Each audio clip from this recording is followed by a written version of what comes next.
እርሶ ስፖርት ኮሚሽነር ከነበሩበት ጊዜ ጀምሮ የነበረውን እቅድ በተወሰነ ደረጃ እናነሳለን። የድሬዳዋ ስቴዲየም የስፖርት መጫወቻ ሜዳ ከጅምሩ ጀምሮ ስለሚያውቁት እንዴት ተጀመረ ከሚለው ጥያቄ እንጀምር እስቲ። የተጀመረው እኔ ወጣቶችና ስፖርት ኮሚሽን ሆኜ በተደጋጋሚ እዚህ ሜዳ ላይ ውድድሮች ይካሄዳሉ። በዛ ውድድር ደግሞ ግን ስታንዳርዱን በጠበቀ መልኩ መሰራት አለበት የሚል በተደጋጋሚ ጥያቄዎችን አነሳ ነበረ። ያኔ ኦልሞስት አይ ቲንክ ወደ 2005 አካባቢ ይሆናል እንደዛ ያኔ ነበር ጥያቄውን ስናነሳ የነበረው።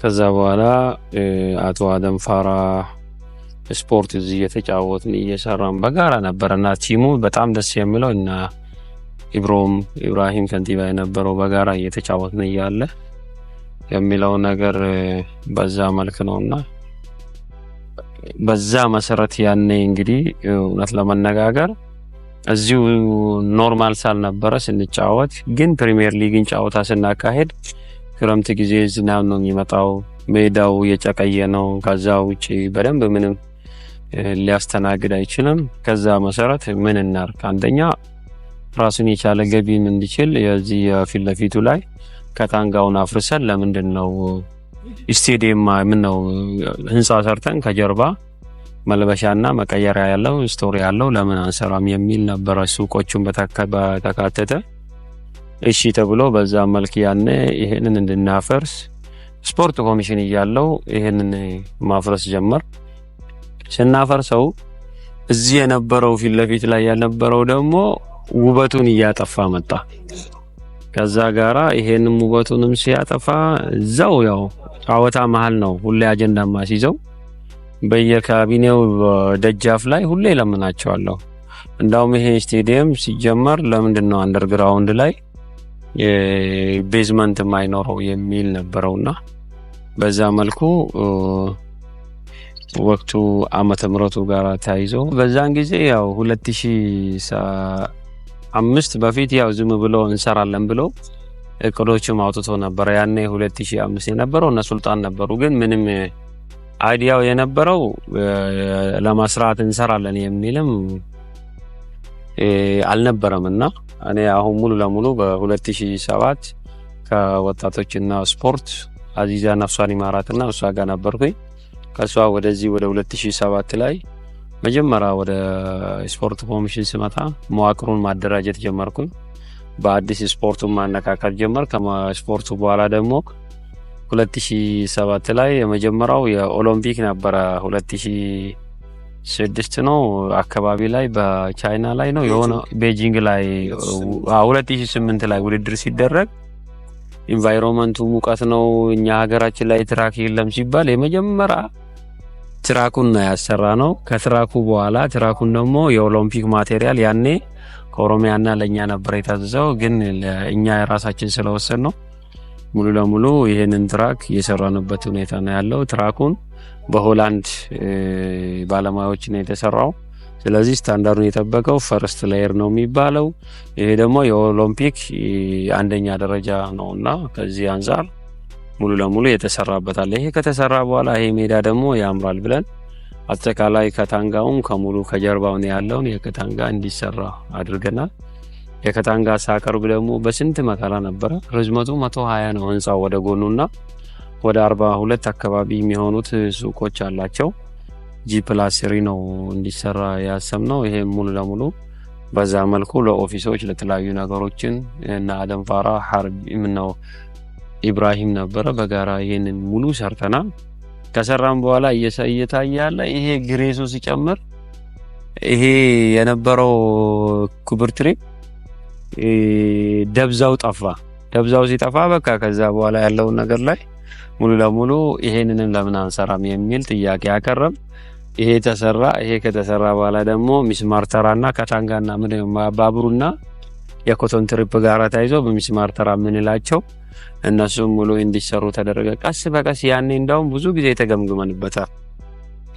ብር ተበላበት እንዲህ ተሰራ የሚል ነበር። ወደ 200 ሚሊዮን አልጨረሰም አጠቃላይ ሙሉ ከነወንበሩ ሲገባና አሁን እሰራለሁ ብትል ያኔ ኢምቢሊየንስ ነው አሁን የምታሰራውና ያው የኛ ሀገር አንተ ሪስኩን ወስደ ለስፖርተኛ መስራት አለብህ። ከዛ በኋላ ተወዳዳሪ መሆን ጀመረ፣ ጨዋታው መያዝ ጀመረ። ከዛ ስንቀጥል ነበረ በፌዝ ስንሰራ በቃ እኔ ወጣቶችና ስፖርት ኮሚሽን እያለው የአካዳሚንም ጀመርኩኝ። አካዳሚ ስፖርትንም በዚሁ አጋጣሚ እኔው ራሴ ያስጀምሬ ዝዋታ ያኔ ስፖርት ኮሚሽን ላይ ቁጭ ብዬ ምን አልኳቸው እንግዲህ ያው አፈጉባኤ ሆነሃል ምናምን ሲባል ያው ፈጣሪ ብሎታል። ይሄን ፕሮጀክት እኔ ነው የጀመርኩት። እኔው ከንቲባ ሲሆን ሪቫን ቆርጬ አስጀምራለሁ አስመርቃለሁ ብዬው ነበረ። አሁንም አለ ስንገባም ያው ዞሮ ፈጣሪ ማሳክቶ ወደ ከንቲባነት መተን ስመጣም ደግሞ ከስፖርት ዘርፍም አሁንም አልተለየሁትምና የካፍ ስታንዳርዱን መሟላት አለበት የሚል ኢንተረስት አለኝ። ከካፍ ስታንዳርድ ውጪ ቢያንስ ለብሔራዊ ቡድናችን ውጪ ነው እየተሰደደ የሚጫወተውና ለምን ፖቴንሻል አለ ለምን ነው ይሄን ማድረግ ማንችለው የሚል ነገር ላይ በዛ መልኩ ተነጋግረን እንግዲህ ይሄን የመሰለ ሜዳ ያኔ ፕሪሚየር ሊግ አሁንም ሲጀመር ለሊት ለማጫወት ድሬዳዋ ላይ ሙቀት ነው ተባለ። ወደ 2014 አካባቢ ምክትል ከንቲባ ሆኜ 2013 አካባቢ ይመስለኛል አይ ቲንክ ፕሪሚየር ሊግ ሲጀመር በአንድ ሳምንት ሜዳውን ማብራት ማታስተክሉ ከሆነ 100 አለቃ ትዝ ይለኛልና ሌላ ቦታ ሐዋሳን ወስደልን አለው። እኔ ወዲያውኑ ባለሀብቶችን አስተባብሬ ናሽናል ሲመንት ሌሎች አናግሬ በሳምንት ውስጥ ሙሉ ለሙሉ ፉአድንም አናግሬ ላይቱ መጣ፣ ጄኔሬተሩ ተገጠመ፣ ሙሉ አውቶማቲክ በሀገር አቀፍ ደረጃ የምሽት ጨዋታ መጀመሪያ የጀመርነው እኛ ነን። ስለዚህ እነዚህ ነገሮች በዚህ መልኩ ይመስላል የሚለው ነገር ለመግለጽ እፈልጋለሁ። ክቡር ከንቲባ ይሄ ሜዳ ያው መጫወቻው ሜዳው እንዳሁኑ አርቲፊሻል አልነበረም። ምናልባትም አርቲፊሻል ለማስገባት የወሰናችሁበት ውሳኔ ከምን የመነጨ ነው? እስቲ እኔ ያኔ ጊዮርጊስና ቡና መከላከያ ከቡና ወር ጊዮርጊስ ከቡና ነበርና ቡና ያደረጉት ጨዋታ ላይ የስፖርት ቤተሰቦች እንዳሉ ወረዱብን ድሬዳዋ ላይ። ይሄን ለምን አያርሱትም? እርሻ ለምን አያደርጉትም? በዚህ ሜዳ ነው ወይ ዲኤስቲቪ የሚያስተላልፈው? የእግር ኳሱን ኢሜጅ አበላሹ። ብዙ ነገር ነበረ። እንግዲህ ያ ሜዳ የኛ ጊዜ አልነበረም። የኛም ፕሮግራም ጨርሰን የኢትዮጵያ እግር ኳስ ፌዴሬሽን ፕሪሚየር ሊጉ የሚመሩትን ምንድነው ያሉት? ለምንድነው ጨምሩልንና ትንሽ ሌላ ጊዜ ዝናብ ስለሆነ ተባለ። እኔ ጋር ዝናብ ይመጣል ሜዳውን ላሳድስ ነው አልኳች ነው አሉ። ግን በራሳቸው ከኛ እቅድ ውጪ ነበር የተጀመረው። ሜዳው እንዳለ ጭቃ ሆኗል። ግን ከጭቃነቱ ውጪ በጣም ውስጤ ቁጭት ፈጥሯል። ቁጭት የፈጠረበት ምክንያት ምንድነው? ለምን አቅም አለን ድሬዳዋ ላይ ደግሞ ለምንድነው ስታንዳርዱ ሌተስት የሆነውን አርቲፊሻል ሰር ለምን አናደርግም ብለን ውሳኔው ከንቲባ ስመጣ ላይ እኔ ስፖርት ኮሚሽኖችን ጠርቼ አርቲፊሻል ሰር እናደርጋለን ስለዚህ ነው አልኳቸው። አርቲፊሻል ሰር ለፉአድ የኢትዮጵያ ብሔራዊ ቡድን ነበረ፣ ከሱ ጋር ተነጋገርኩኝ። ሰርቲፋይድ እናደርጋለን አለኝ። የፊፋ ሰርቲፋይድ አድርጌ አመጣለሁ አለ። አግሪመንታችን በዛ ከሆነ ይሆናል፣ ካልሆነ ደግሞ አይቻልም አልኩት። ከዛ በኋላ የፊፋ ስታንዳርድ እንደሚያደርግ ቃል ተግባብተን ለሱ ዳይሬክት ሰጠነው። አላሳፈረንም።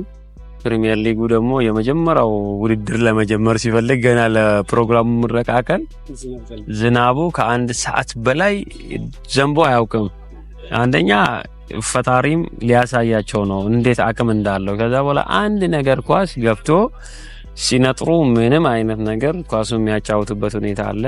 የኳስ ጥበብም የታየበት አንዱ እዚህ ነው። ንኪኪ አልነበረም። ፕሮፌሽን የተባሉት ችሎታ ያላቸው ተጫዋቾች የታዩባቸው ሁኔታ ነው ያለው። ሌላ ቦታ ላይ ግጦሽ አለ፣ እቺ የሚወጣው እንቅፋት የሚያደርጉ አሉ። ሜዳው ላይ ብላ አይደለም። ይሄ ደግሞ ግን ምርጥ ኳስ ንኪኪ የማታይበት ኳስ ነውና ዳኞቹም ራሳቸውና በአምላክ እውነት ለመነጋገር ምስጋና አቅርቦ ነበረ። የዳኞች ማህበር ፕሬዝዳንቶችም እነ ትግልም ሌሎችም ሁሉም ቴንኪዩ ይሄን ሜዳ ስላሰራልን እናመሰግናለን አሉ።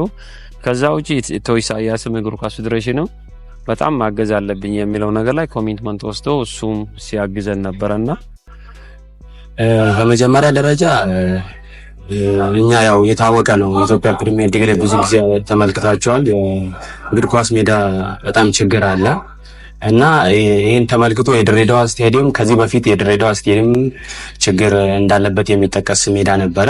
አምናም ካቻምናም ተመልክተን ነበር እና አሁን ላይ የተሰራው እጅግ በጣም ማራኪ ስቴዲየም ነው። ሁሉም ሰው በዲኤስቲቪ እንደሚያየው እኛም ደግሞ መተን እዚህ የተመለከትነው ነገር እጅግ በጣም የሀገሪቷን ሊግ ጨዋታ ብቻ ሳይሆን ኢንተርናሽናል ጨዋታዎችን ማድረግ እንደሚቻል የታየበት ሜዳ ነው እና በዚህ አጋጣሚ የድሬዳዋ ከተማ አስተዳደሮችን እጅግ በጣም ልናመሰግናቸው ይገባል። የሌላ ክልል አመራሮችም ደግሞ ከድሬዳዋ ብዙ መማር ያለባቸው ነገር አለ ብዬ አስባለሁ። ምክንያቱም እግር ኳስ ዝም ብሎ የሚመጣ ውጤት አይደለም፣ በብዙ ነገር ታጅቦ ነው የሚባለው እና ለዛ ይህን ነገር ከድሬዳዋ ብዙ ክልሎች መውሰድ አለባቸው ያስባለሁ እና ሜዳው እጅግ በጣም ማራኪ ለኔ። የኢትዮጵያ ፕሪሚየር ሊግ አክሲዮን ማህበር የውድድር ባለሙያ ነኝ። ሳካሄድ በኩራት ምንም ችግር ያጋጥመኛል የሚል ስጋት የለኝም በሜዳው ማለት ነው።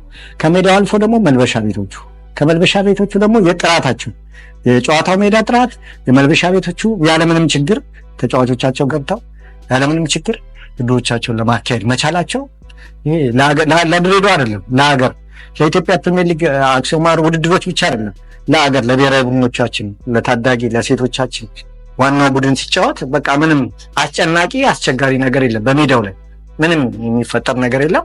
ምቹ ነው። ማንም ተጫዋች ለዚህ ኮራ ብሎ ለና ብሎ ነው በቃ እዚህ ማንም ይሄን የማይመርጥ ተጫዋችም ሆነ ዳኛ የለም፣ ኮች የለም። ሁሉም ለዚህ ያለው አመለካከት ከፍተኛና በጣም ጥሩ ስለሆነ ይሄ ሜዳ ማጣት ከዚህ መሄድ ራሱ በራሱ ሌላ የተሻለ ሜዳ እስካላገኘ ድረስ አታስቡ።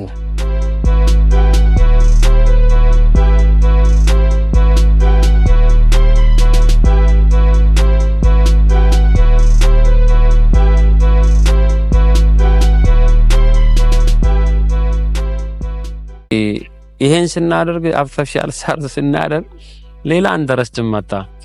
ለምንድን ነው መቀመጫና ልጆች ተጫዋቾች ሲገቡ በኮዳ እንዳይደበደቡ የሚዘረጋው ሻትን ለምን አናመጣም ብለን ይሄንን ትልቁን ሻተሩን አመጣ ነው። ከሻተሩ ጋራ ያመጣ ነው መቀመጫ ስታንዳርዱን የጠበቀው በፕሪሚየር ሊግ እንግሊዝ ላይ የሚደረጉትን ጨዋታ ወንበሮች ናቸው ሙሉ ለሙሉ።